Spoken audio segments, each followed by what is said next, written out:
Hey everybody, welcome back. Let's wrap up our discussion of wave propagation. This is part 2 of a 2-part series. The first part, we went through the derivation of the wave equation.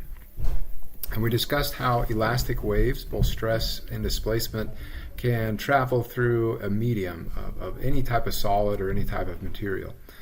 And so I'm recording the second part of this lecture now, and we're going to get a little bit more sophisticated, give a little bit more examples, and then also dive into some of the real world stuff that we have to think about, particularly damping. Okay, so here's a fun little problem. We have a cantilevered rod that is hanging from the side of a building.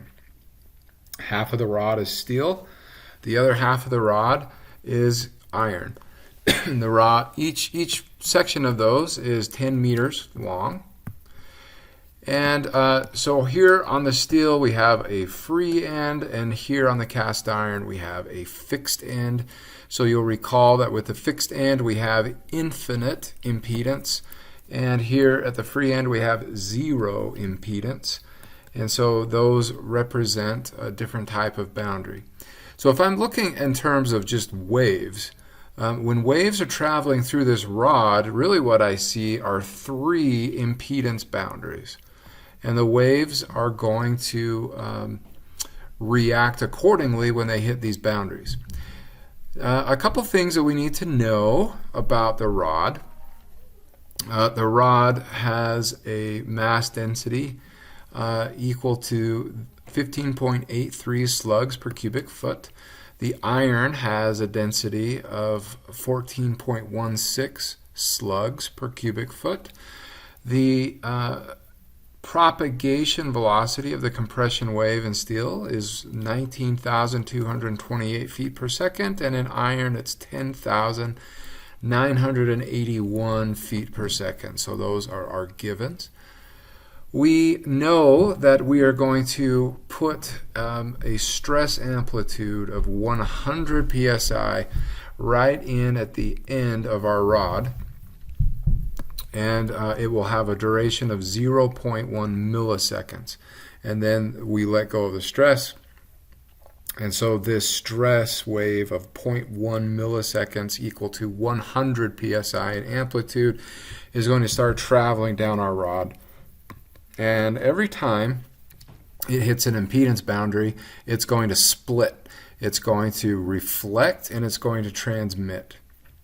So what we want to do for this problem is we want to determine and plot the axial stress at the midpoint of the cast iron section. So that's right here.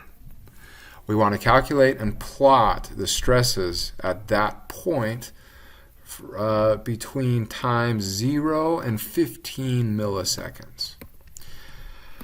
So here's how this is going to work. First things we have to do, we want to calculate the impedance ratios. So first, let's calculate the impedance ratio at the boundary of a wave traveling from left to right. So this is a wave going from our steel into our iron. And remember, it's just the ratio of the mass density times the propagation velocity from the second material divided by that same product from the first material. And so if I plug in my numbers and all of my units work out because, well, they were made that way, then I get an impedance ratio going from left to right of 0.511. So what this means is if I want to compute the amplitude of the reflected stress coming back into the steel from that impedance boundary, I'm going to use the equation that was given to us in the part 1 of this series, and that's given right here. And I plug in my numbers for my impedance ratio, and I get a negative number, negative 0.324 times the incident stress. And what this tells me is that the reflected stress is going to be almost 1/3 of the incident stress, whatever it is that caused that, and it's going to be in the opposite direction. In the sense, if it was a compression wave, when it reflects, it's going to be a tension wave. Or if it's a tension wave, when it reflects, it's going to be a compression wave.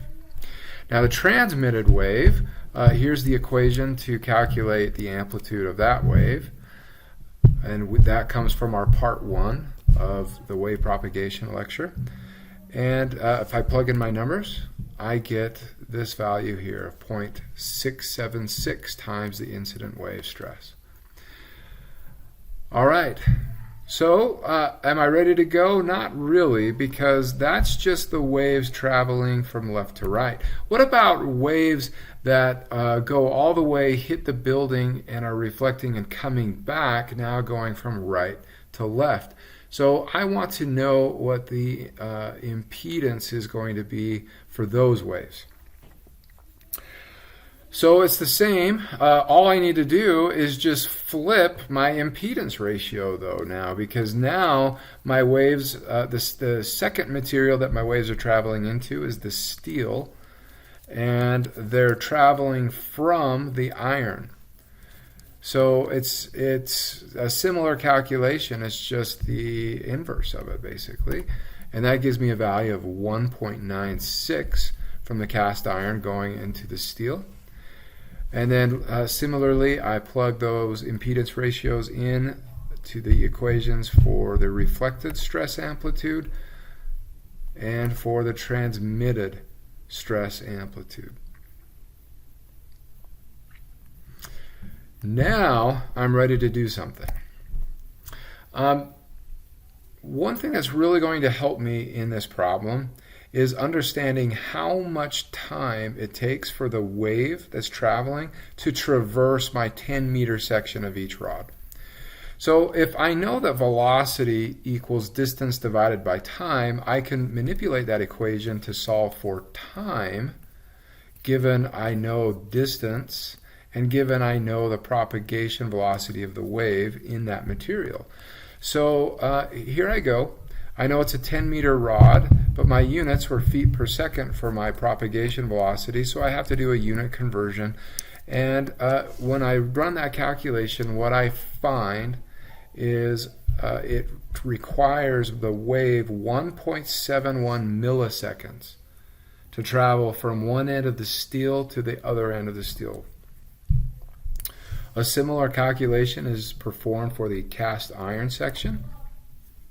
And because the cast iron section does not have as high of a propagation velocity, it takes 2.99 milliseconds for a wave to travel across the cast iron section. Now comes the fun part. Now this is a diagram, a completed diagram, but I'm going to walk you through this and why this is useful. Now remember, I'm interested in this single point at the midpoint of the cast iron rod. So on what I have here are two parallel plots. On this axis, I have the distance along the rod.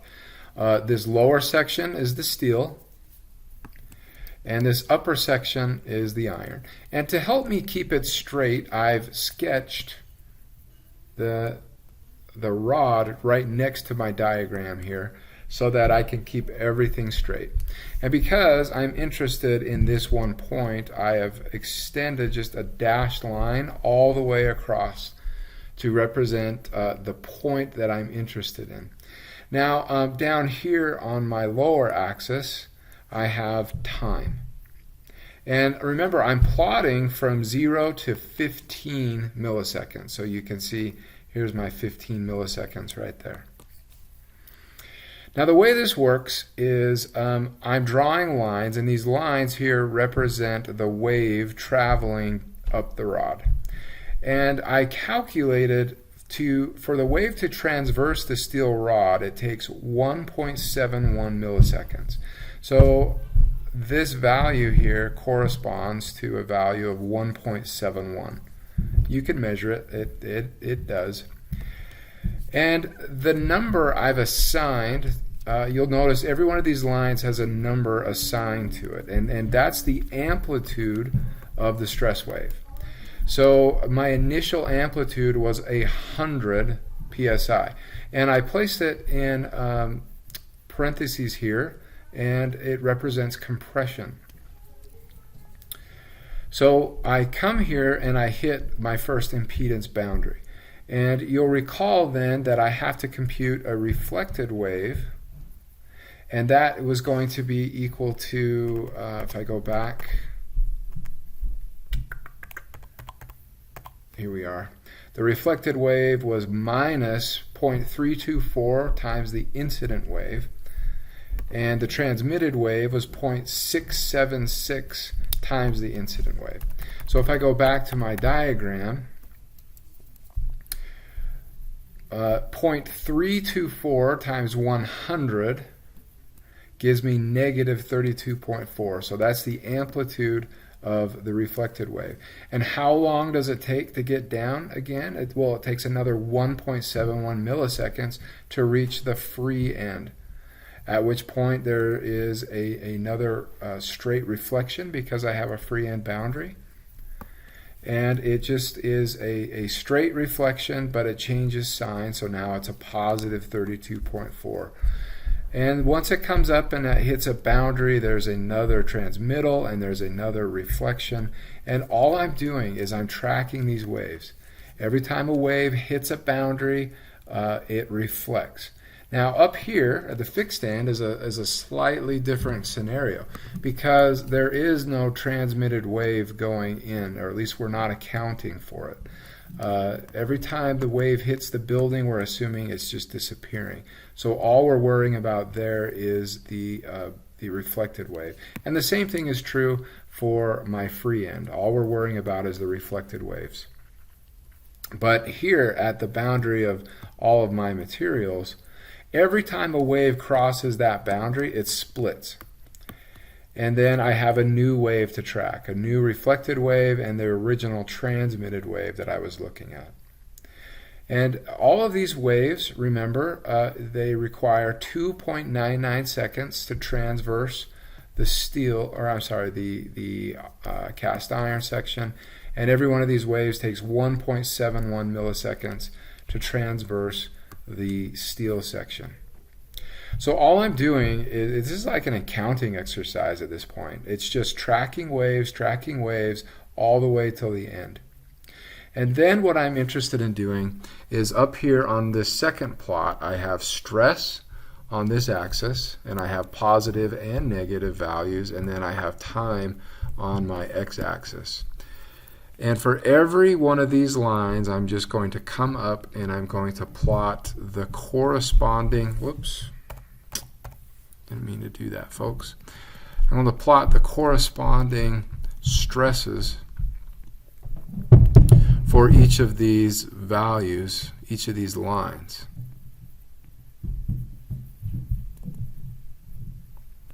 If it's a positive value, I just plot it above. And you'll notice, for instance, this 53.4 corresponds to that point right there, and it's on that negative 53.4 wave. And so it's just a way to represent these stress pulses at that single point in the cast iron rod. Now you guys are going to do a homework assignment very similar to this. It's a slightly different scenario, but the exact same concept. So you may have questions on that. Don't be afraid to reach out to me. And by the way, a shout out to my friend Dr. Travis Gerber, who came up with this example here and wrote out this diagram. I've used it for years, and I and my students have benefited from it. So thank you, Dr. Gerber. He works at a firm called Gerhardt Cole in Utah. He's a very smart and talented engineer. Okay, let's shift direction here now, and let's get into another topic here. Now, what's going to happen when I have an inclined wave that reaches a boundary between two different materials? So I have, in this case, a material 2 and a material 1, and my incident wave is approaching the boundary at an angle that is not equal to 0. There's going to be a transmitted wave for sure, and there's going to be a reflected wave, but the question is, what are the angles for these different waves going to be? How could we predict them?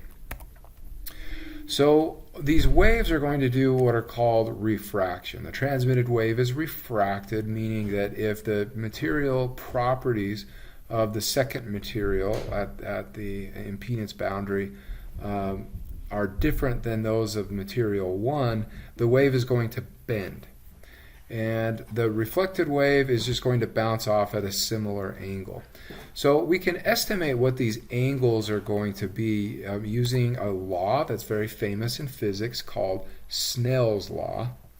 And here's the relationship for Snell's law. It's just a very simple equation. It is the sine of the transmitted angle divided by the propagation velocity in that material is equal to the sine of the incident angle divided by the propagation velocity of its material. So it's a very famous and basic equation in physics, and we can use it to predict how waves are going to start to refract as they come up through different materials. So let's look at an example problem. Let's say that I've got a vertically propagating S horizontal wave, and it's traveling through a medium dense sand at an incident angle of 25 degrees from the vertical. Now, what would the refracted angle be if that wave encountered an impedance boundary with a soft clay that had a shear wave velocity of 180 meters per second? So I can use Snell's law to solve for this problem, and my unknown is the angle of the transmitted wave. But I know the propagation velocity of my clay, I know the propagation velocity of the sand, and I know the incident angle of my wave. That's 25 degrees. So all that leaves me with one unknown that I can solve for. And using trigonometry, I get an angle of 17.7 degrees for my transmission angle. Now remember, that is 17.7 degrees on top of the 25 degrees it already was traveling. And so now the total angle here, the total angle is going to be 42.7 degrees. So you can see how we're getting closer and closer and closer to vertical because we're entering softer and softer and softer material. And this concept of refraction is very, very significant in seismology. And in fact, it's one of the reasons that we have such a difficult time predicting earthquakes. And why is that? Well, because as these waves travel at an incident angle, and every time they hit a boundary of a softer or a less dense material, they refract and they become more and more and more and more vertical until we get to the point that most of these body waves from the earthquakes are traveling essentially vertically. They're coming straight up beneath you, and they all hit the ground surface at the exact same time. And so because of that, it is very difficult to predict because most of our sensors are on the ground surface. Now, if those sensors are picking up surface waves, then we have a chance to be able to predict and to give out warnings to people who live far away from those surface waves, because it will take time for those surface waves to get there. But in terms of these body waves, remember folks, these waves are all coming up at the exact same time. So if they're coming up vertically, the entire area is getting shaken and hit at the exact same time. And that's a challenge for us. All right, let's get into another topic here of attenuation of stress waves. Now, everything we've talked about in part 1 of wave propagation and up to this point in part 2 has assumed that our waves are not attenuating any energy, any stress, any displacement. They are going on forever. And and that would be true if we had a linear elastic material, but no material in real life is truly linear elastic. And therefore, these waves, they tend to damp out. They decrease and attenuate as the waves continue to pass through them. Eventually, the wave will completely dissipate and go away. Now, there's different ways or different methods or modes that we account for this attenuation of stress waves. So the first is what we call material damping. Material damping accounts for the fact that when you strain material, it requires energy. And some of that energy is lost to heat and to friction. And so that energy that's lost, the system can't regain it back. And because of that, the amplitude of the wave diminishes as it moves more and more mass. The second is also related to a physical phenomenon. It's called radiation damping. And this accounts for the fact that we have a finite amount of energy, and as we're spreading that energy out over a larger and a larger area, we're diminishing the oomph of that energy. And so as that spreads out over a larger volume, the amplitude of the energy just naturally diminishes because we can't create energy just out of thin air or out of nothing. So let's talk about each of these.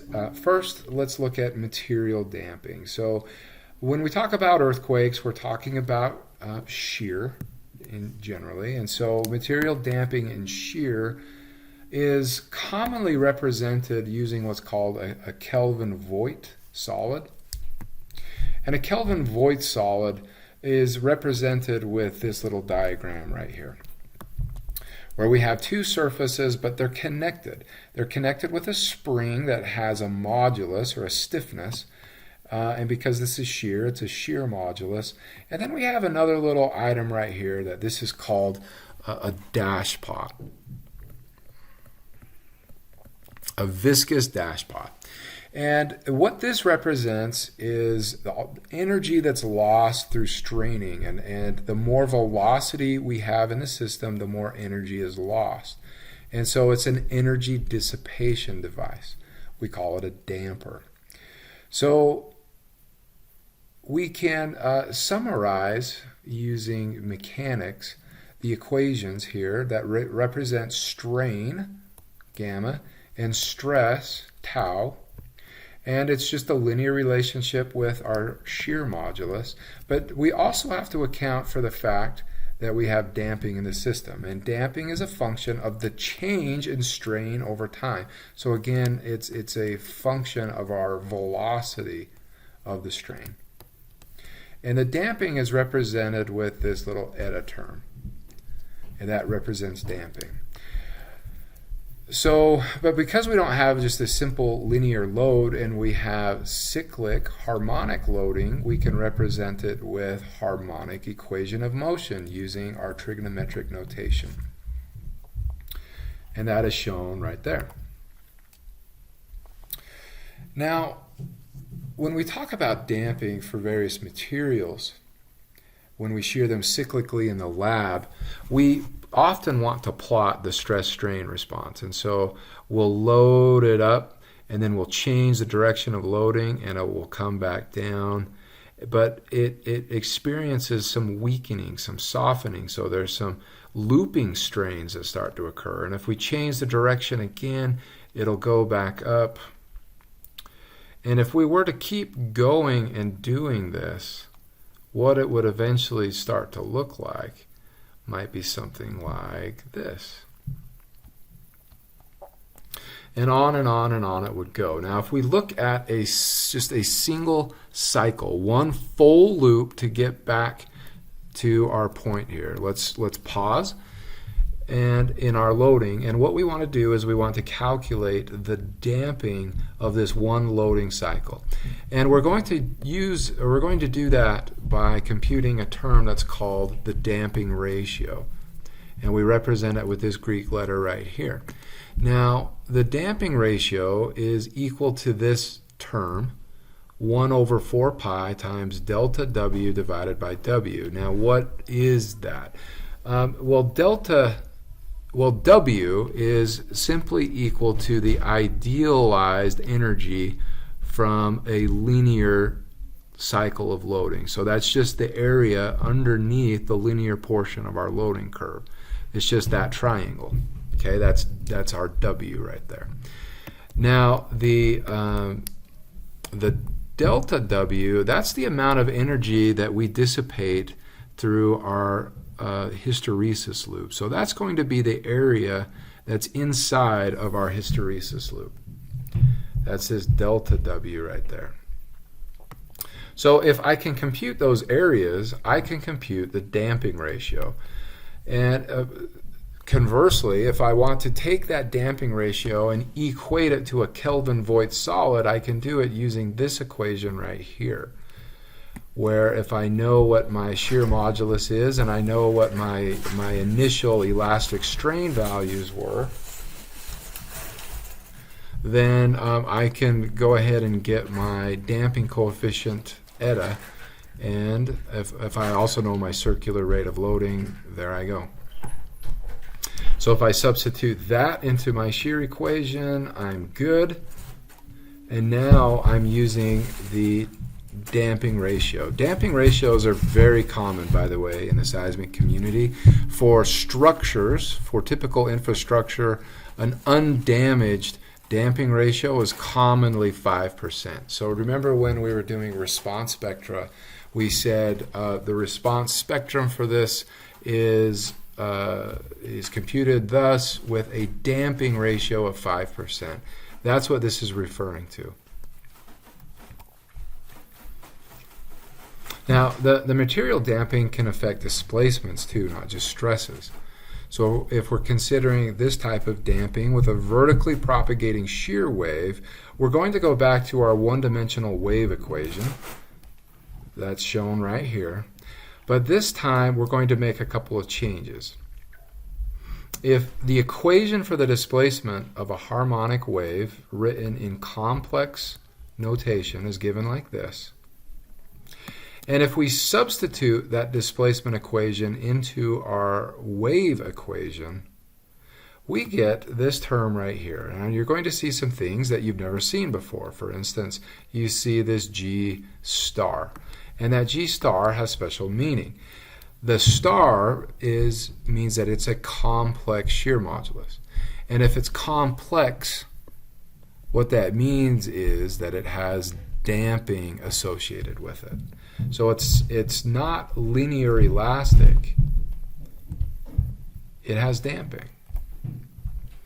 So the complex shear modulus can be written like this. So now here it is. See the damping ratio? It's in the equation.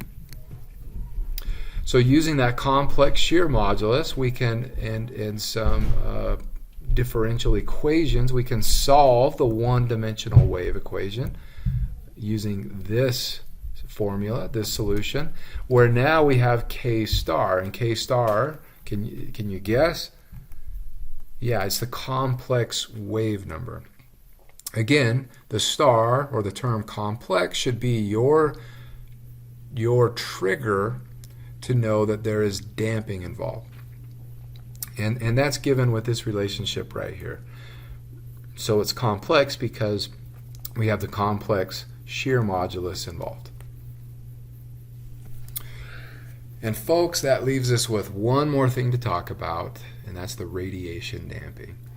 And radiation damping is, as I described, it's simply the spreading out of the energy over a larger and larger volume, which causes the energy to decrease.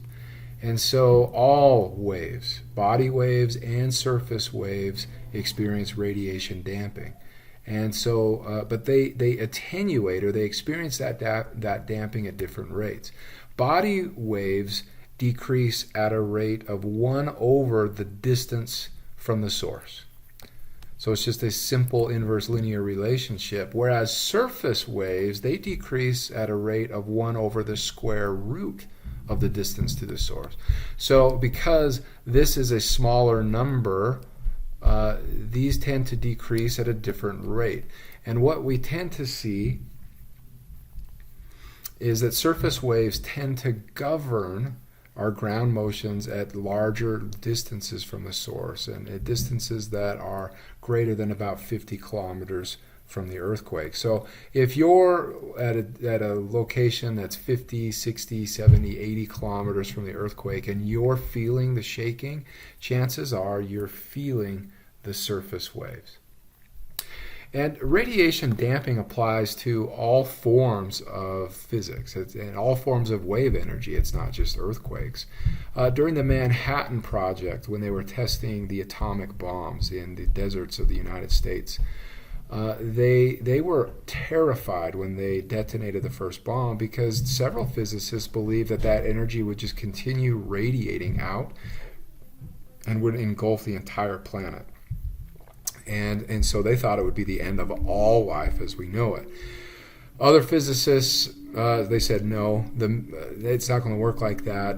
The military said, well, we're going to figure it out. They pushed the button, they detonated it, and they found out that indeed even the wave energy from the nuclear detonation experienced radiation damping and does eventually end.